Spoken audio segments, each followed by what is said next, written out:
Hello students, good evening. Welcome back on my YouTube channel. Today we will start our next topic of chapter number 7. Okay, last time हमने chapter number 7 start किया था. इसमें हमने 3 videos देख ली थी. Last topic हमने देखा था reproductive phase of the life in humans, जिसमें हमने मेंस्ट्रुएशन साइकिल, मिनार्च और मेनोपॉज के बारे में देखा था. मिनार्च जो है आपके कौन सी एज में होता है, जो फर्स्ट जो पीरियड होते हैं, जैसे 12 से लेकर के 13-14 में अलग अलग जो पर्सन में अलग अलग एज पर होते हैं. और जो मेनोपॉज है वो 45 to 50 ईयर में होते हैं फीमेल में. ठीक है, तो वो जो है जब रिप्रोडक्टिव साइकिल आपका स्टॉप होता है तो उसको बोलते हैं मेनोपॉज. तो आज का जो नेक्स्ट टॉपिक है that is how is the sex of the baby determined. मतलब बच्चा जो है ना, जो बनता है, लड़का होगा लड़की होगी, कौन डिटरमाइन करता है? मदर डिटरमाइन करती है या फादर डिटरमाइन करता है? So now let's start. I heard my mother and my aunt talking about my cousin who is going to have a baby. They were discussing whether she would give birth to the baby boy or girl. I wonder that make the fertilized egg devolve either into boy or girl. तो जो पहली बोल रही है कि मैंने सुना है, मेरी माँ और मेरी आंटी जो बात कर रहे थे कि जो मेरे कज़न है उनकी जो है बच्चा होने वाला है.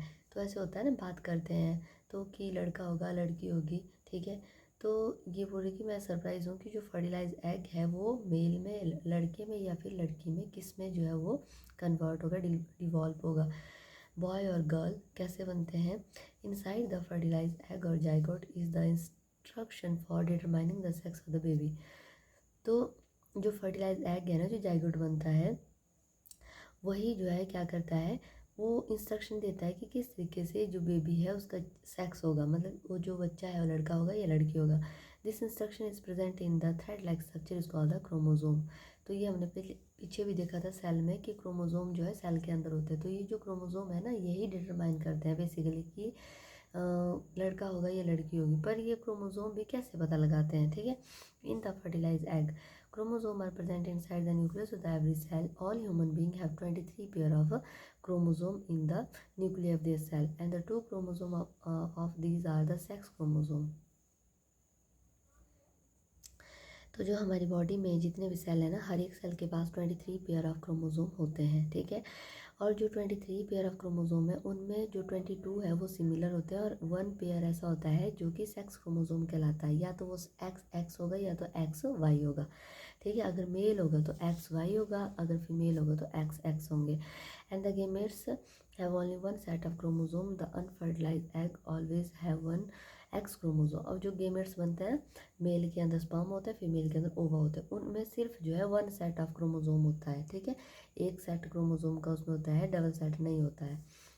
जब फर्टिलाइजेशन होती है तो फर्टिलाइज्ड जो एग होता है, अगर एक्स क्रोमोजोम उसके अंदर आ गया, ठीक है, but sperm are of the two type and one kind has X chromosome and other of the Y chromosome. अब देखो, जो एग होता है ना, एग कहाँ से डिवॉल्व होता है? फीमेल की बॉडी से. ठीक है, तो फीमेल की बॉडी में सारे क्रोमोजोम कैसे होते हैं? एक्स टाइप के. तो जो एग है उसके पास जो एक सेट है क्रोमोजोम का, वो कैसा होगा? एक्स टाइप का ही होगा. पर जो मेल होता है, मेल की बॉडी में जो स्पर्म होते हैं वो होते हैं 2 तरीके के. एक होता है एक्स टाइप का और एक होता है वाई टाइप का, जैसे यहाँ पे डायग्राम भी दी हुई है. तो ये स्पर्म है, एक एक्स का टाइप का होता है, एक वाई टाइप का होता है. तो कौन से टाइप का जो क्रोमोजोम है उस एग के साथ फर्टिलाइज होगा, वही डिटरमाइन करता है कि आगे जाइगोट कैसा बनेगा. अगर मान लो आपका वाई टाइप का क्रोमोजोम जो है, जो स्पर्म जो है फ्यूज़ होता है एग के साथ, तो एक्स वाई मतलब लड़का होगा. अगर आपका एक्स टाइप का क्रोमोजोम जो स्पर्म का वो जुड़ेगा तो एक्स एक्स मतलब गर्ल होगी. ठीक है, तो बेसिकली कौन डिटरमाइन करता है, यहीं से पता चल गया कि कौन डिटरमाइन करता है कि जो बच्चा है वो लड़का होगी या लड़की होगी. That is the sperm of the father. ठीक है, when a person containing X chromosome fertilize the egg, the zygote would have the X chromosome and develop into female child. If the sperm contribute as Y chromosome to the egg at the fertilize, the zygote would evolve into the male child. यही मैंने अभी बताया आपको. ठीक है, now you know that the sex chromosome of the father determines the sex of the unborn baby. The belief that the mother is responsible for the sex of her baby is completely wrong and to blame her for this is totally unjustified. तो ये होता है कि maximum जो है लोग क्या मानते हैं कि औरत है, इसको यही डिटरमाइन करती है कि ये लड़का होगा या लड़की होगी। तो ये गलत बात है, क्योंकि औरत के पास सिर्फ एक टाइप के ही क्रोमोसोम होते हैं। जो फादर है वो डिटरमाइन करते हैं, उसके स्पर्म डिटरमाइन करते हैं कि लड़का होगा या लड़की होगी। Okay, next one is the hormone other than sex hormone. तो सेक्स हार्मोन के बारे में हमने पीछे पढ़ लिया था। सेक्स हार्मोन कौन कौन से थे? टेस्टोस्टेरोन मेल में थे और प्रोजेस्टेरोन और एस्ट्रोजन फीमेल में थे। तो अब आगे कुछ और भी हार्मोन होते हैं हमारी बॉडी में, तो कौन कौन से हैं? ठीक है, तो look at the figure 7.3. Again, the hormones secreted by the pituitary glands, testes and the ovaries to produce the hormone. You have already learned that pituitary gland is another endocrine gland is attached to the brain. तो ये हमने पीछे देख लिया था कि brain में pituitary gland होता है जो कि ब्रेन के साथ अटैच होता है। Apart from the pituitary, the testis and the ovary, there is other endocrine gland in the body such as thyroid, pancreas and adrenal. तो endocrine gland का आपको याद होगा कि endocrine gland कैसे ग्लैंड होते हैं? ऐसे ग्लैंड जो सिक्रेशन डायरेक्टली आपकी ब्लड में भेजते हैं उनको बोलते हैं एंडोक्राइन। और एक होता है एक्सोक्राइन। एक्सोक्राइन में क्या होता था? जो आपकी पाइप जिनमें प्रेजेंट होती थी। ठीक है, अब देखिए डायग्राम में यहाँ पे थायराइड ग्लैंड, ये आपके गले में प्रेजेंट होता है थायराइड ग्लैंड। ठीक है, और उसके बाद ये आपकी किडनीज है। किडनी यहाँ पे आधी स्ट्रक्चर दी है, ऐसी नहीं होती है, इनमें पाइप्स लगी होती है। ठीक है, पूरी स्ट्रक्चर अलग होती है। तो ये जो है किडनी है, किडनी के ऊपर आपके छोटे छोटे ग्लैंड्स होते हैं, उनको बोलते हैं एड्रेनल ग्लैंड।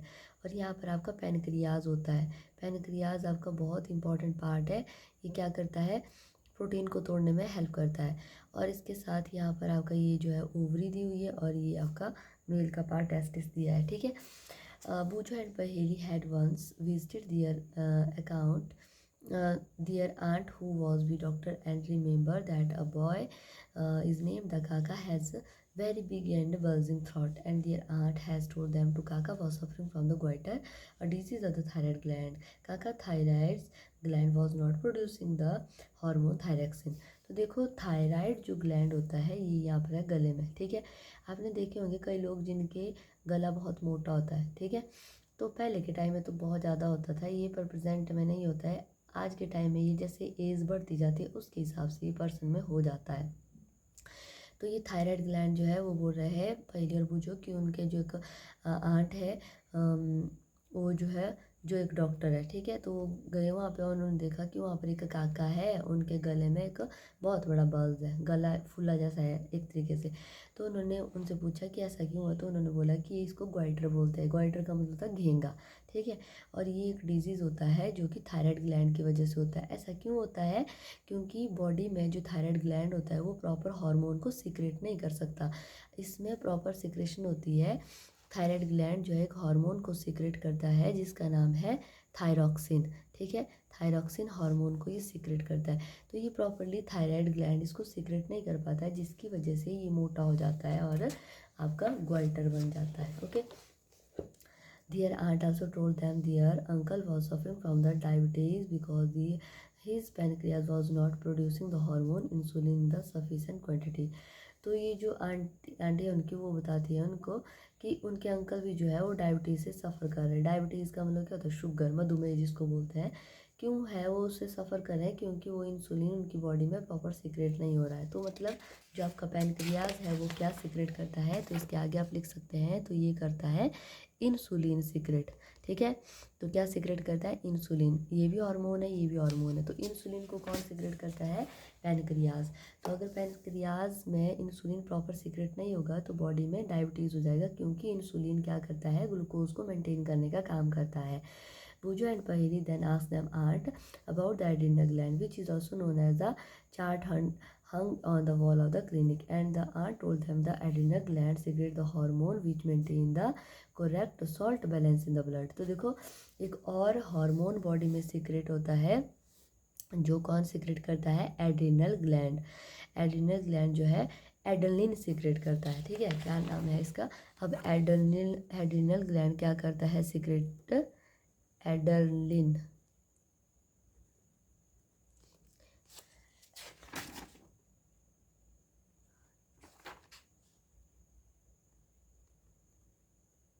ठीक है, एड्रेनलिन सीक्रेट करता है। तो ये जो एड्रेनलिन है अगर ये प्रॉपरली सीक्रेट होता है तो ये क्या करता है, आपकी बॉडी के अंदर करेक्ट जो है साल्ट का बैलेंस बना के रखता है। जो सॉल्ट है हमारी बॉडी में उसका बैलेंस करेक्ट रखता है। It help the body to adjust the stress when one is very angry, embarrassed और world.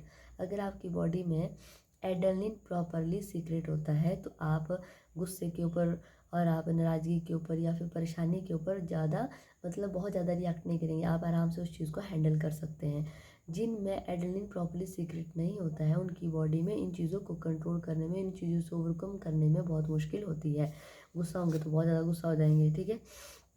Thyroid and the adrenaline secrete their hormone when they are receive order from the pituitary through its hormone।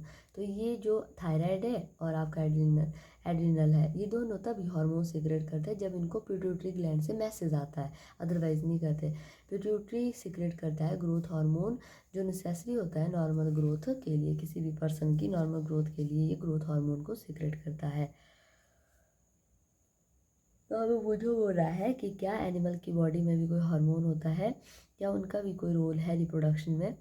Role of hormone in completing the life history of insect and frog. तो अब आ गया insect और frog के बारे में कि इनकी body में ये क्या रोल प्ले करता है। आपने पीछे भी पढ़ लिया है लाइफ साइकिल फ्रॉग का, जिसमें आपने देखा कि जो फ्रॉग होता है टेडपोल फेज से जाता है, ठीक है।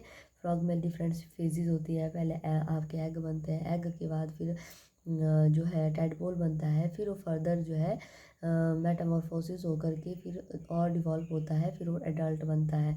मेटामॉर्फोसिस इसमें होती है, मेटामॉर्फोसिस जो है इंसेक्ट में क्या होती है, और it is control by insect hormone. तो इंसेक्ट के अंदर इसको कंट्रोल किया जाता है एक हार्मोन के थ्रू। फ्रॉग में ये थायरॉक्सिन के थ्रू कंट्रोल करता है, and the hormone produce by the thyroid. तो कौन उसको प्रोड्यूस करता है, थायराइड करता है। And thyroxine produce require the presence of iodine in water. तो थायरॉक्सिन जो है ना प्रोडक्शन प्रॉपरली तभी होती है अगर प्रॉपर पानी के अंदर आयोडीन प्रेजेंट है। If the water in which the tadpole are growing does not contain the sufficient iodine, the tadpole cannot become adult. मान लो आपके जो फ्रॉग है ऐसे वाटर के अंदर है जहाँ पर सॉल्ट कम है, आपका जो आयोडीन है कम है, तो जो टेडपोल बने वो टेडपोल फर्दर डिवॉल्व नहीं हो पाएंगे फ्रॉग में। क्यों? क्योंकि वहाँ पर प्रॉपर सॉल्ट नहीं है। जो प्रॉपर सॉल्ट चाहिए होता है, आयोडीन चाहिए होता है उनको फर्दर डिवॉल्व होने के लिए। If people do not have enough iodine in their diet will they get the goiter cause the lack of thyroxine. अब वो जो बोल रहा है, अगर मान लो अगर कोई भी इंसान प्रॉपरली अपनी डाइट में आयोडीन नहीं लेता है, ठीक है, तो क्या वो दे गेट क्या उनको जो है गोइटर होता है, क्या इसके पीछे जो है थायरॉक्सिन है।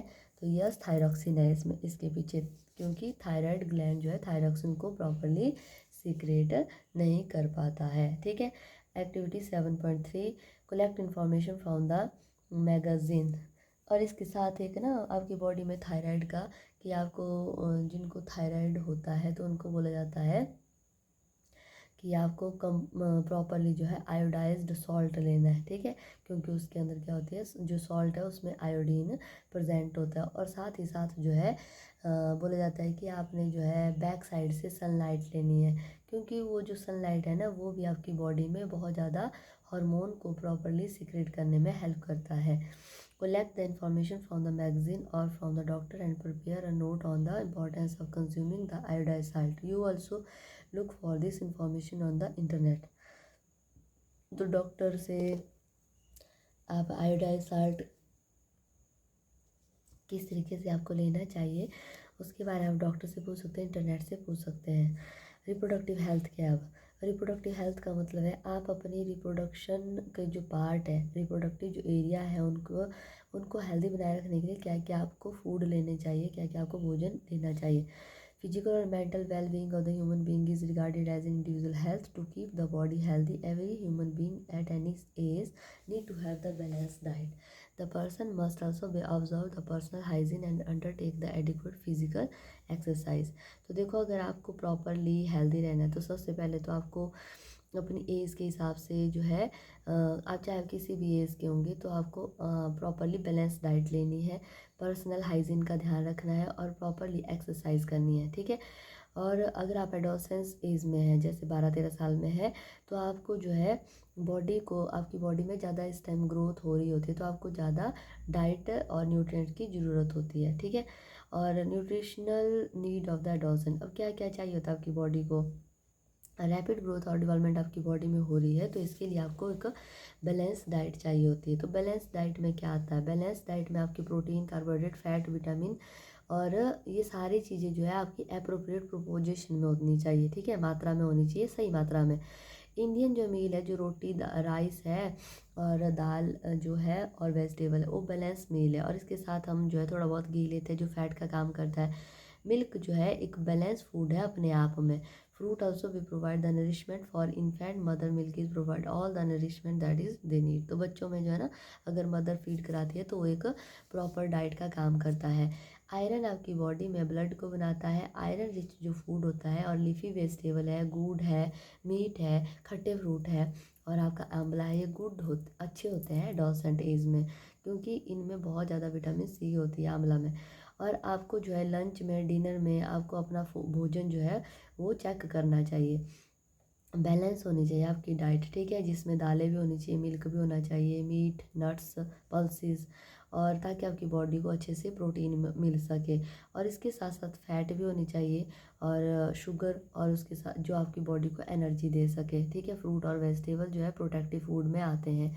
चिप्स और पैक्ड फूड और टिन्ड जो स्नैक होते हैं, उनको वैसे तो बहुत टेस्टी होते हैं, पर आपको वो नहीं खाने चाहिए, क्योंकि उसमें प्रॉपर जो आपके न्यूट्रिशनल वैल्यू है वो जीरो होती है, ठीक है।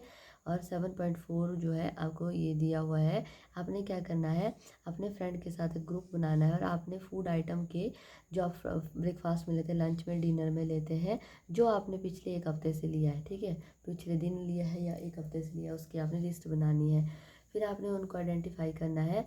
फिर आपने बताना है कि वो प्रॉपर ग्रोथ के लिए, वो कौन कौन से ग्रोथ के लिए कौन कौन से पार्ट में हेल्प करती है, ठीक है। और जंक फूड जो जो भी आपने कंज्यूम किया उसके बारे में भी आप बता सकते हैं। और एक आपको एक्टिविटी है कि आपने पिक्चर दी हुई है यहाँ पर, और इसमें आपने अवेयर करना है डॉसन, दूसरे बच्चों को भी अवेयर करना है कि कौन सा फूड हमें लेना चाहिए और वो किस तरीके का आपको न्यूट्रिएंट देता है, ठीक है। और इसके साथ organise a competition on the topic, और आप इन टॉपिक के ऊपर एक कंपटीशन भी ऑर्गेनाइज कर सकते हैं। इसके बाद आता है पर्सनल हाइजीन। तो पर्सनल हाइजीन ये तो छोटी क्लासेस से, छोटे घर से ही बताया जाता है कि बच्चों को हाथ अच्छे से धोने चाहिए, है ना, अपनी बॉडी साफ़ सुथरी रखनी चाहिए। अब जो आपकी एज है, एडोसेंट एज है, इस एज में आपकी बॉडी में बहुत सारे ग्लैंड और हार्मोन जो है बहुत एक्टिव होते हैं, तो इस टाइम आपको बॉडी का प्रॉपर्ली ध्यान रखना चाहिए, क्योंकि आपकी बॉडी में अगर आप गंदे रहते हैं तो आपकी बॉडी में बहुत सारी दिक्कत हो सकती है, ठीक है। स्वेट ग्लैंड बहुत एक्टिव होते हैं, आपकी बॉडी में बहुत स्मेल प्रोड्यूस होते हैं। अगर आप क्लीन नहीं करते हो एवरीडे अपनी बॉडी को, तो आपकी बॉडी में इन्फेक्शन हो सकता है, ठीक है। तो इसके साथ है बैक्टीरियल इन्फेक्शन हो सकता है। गर्ल्स को स्पेशल केयर करनी चाहिए ड्यूरिंग द मेंस्ट्रुएशन फ्लो। अपने जो जब भी पीरियड आते हैं तो जैसे 6 घंटे के बाद आपको अपना पैड जो है चेंज करना चाहिए, ठीक है। सैनिटरी नैपकिन यूज़ करनी चाहिए और होममेड पैड भी यूज़ कर सकते हैं, और 4-5 घंटे के अंदर आप उनको जो है चेंज कर सकते हैं। और जब भी आप सैनिटरी जो नैपकिन है उनको चेंज करें तो अपने हाथ अच्छे से वॉश कर लें, ठीक है। तो ये आपकी हाइजीन। नेक्स्ट है फिजिकल एक्सरसाइज और से नो टू ड्रग्स, इसको हम नेक्स्ट क्लास में करेंगे, ठीक है। तो आई होप आपको समझ आ गया होगा। अगर आपको मेरी वीडियोस अच्छी लगती है तो please like, share and subscribe my channel. Thank you so much.